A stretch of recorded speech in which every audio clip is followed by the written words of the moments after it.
NFL predictions for 2025. We're going to break down each division. We'll give you our playoff winners, and we'll give you our Super Bowl participants and our Super Bowl 60 winner. That's coming up right here on the extravaganza. Also, right after that, we will give you Presley's parlay for tonight's opening game, her teaser parlay. We went 3-2 last weekend. We're 4-2, so we're up a couple of pizza pies and a couple of dog biscuits already early this year, but we'll give you our teaser parlay pick, Presley and I, a little bit later on. So, all right, let's get into our predictions right now. First, the AFC. Let's bring it up. The AFC North. I'm going with the Baltimore Ravens. They're looking pretty tough this year. They get Detroit in week 3 to host them on Monday night. That's going to be just an incredible contest. It's going to be a tough one for the Lions. But I've got the Ravens winning that division over the Cincinnati Bengals. I think the Bengals and the Ravens are both going to get into the playoffs. I think Pittsburgh's run at over 500 is over. Aaron Rodgers, he might get hot a little bit early. He'll start out, might get a win over the Jets, but that's going to be it. They're going to peter out at the end. They're going to be 8-9 in Cleveland. Who knows who's going to be quarterback by then? It could be Shador. It could be Dylan Gabriel. Heck, who knows? I don't know. Right now it's Joe Flacco, but they're not going to go anywhere fast. I got them at 4-13. I think they're going to be looking for a new head coach coming in 2026, and who knows, maybe even a brand new quarterback.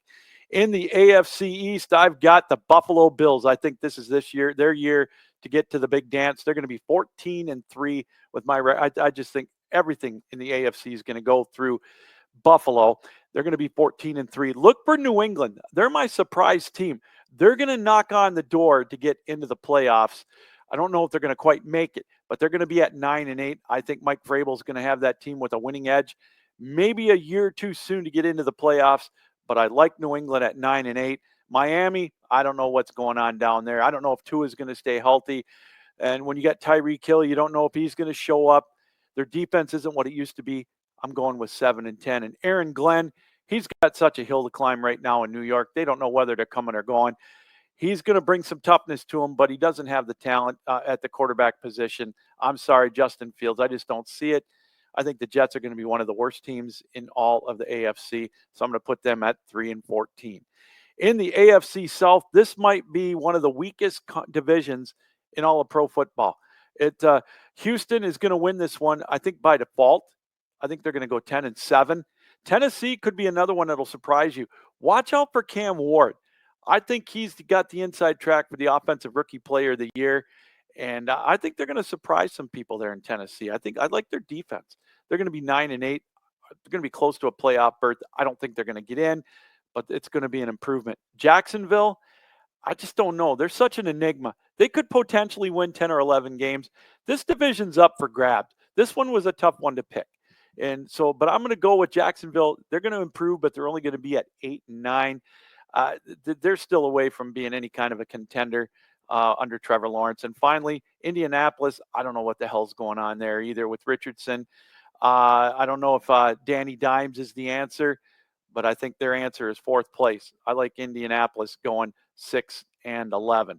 And finally, in the AFC West, this one, Kansas City's going to hang on to win this division. I arm wrestled with this. I talked with the guys at Crew Time Sports. They were Crew Talk Sports. They were on the podcast earlier in the year, and they had me convinced Denver's going to the playoffs, and I think they're gonna. But I just don't know if Bo Nix has got enough to get them over Kansas City. It's one of those things. It's like Ric Flair says, to be the man, you got to beat the man. So until they get knocked off in the division, I've got Kansas City winning this one ever so slightly.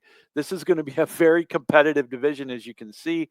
I've got Denver beating the Chargers in a tiebreaker, and I've got Vegas holding up the rear. I just don't see Vegas really with all that much. I think they're at 5-12. So there you go with the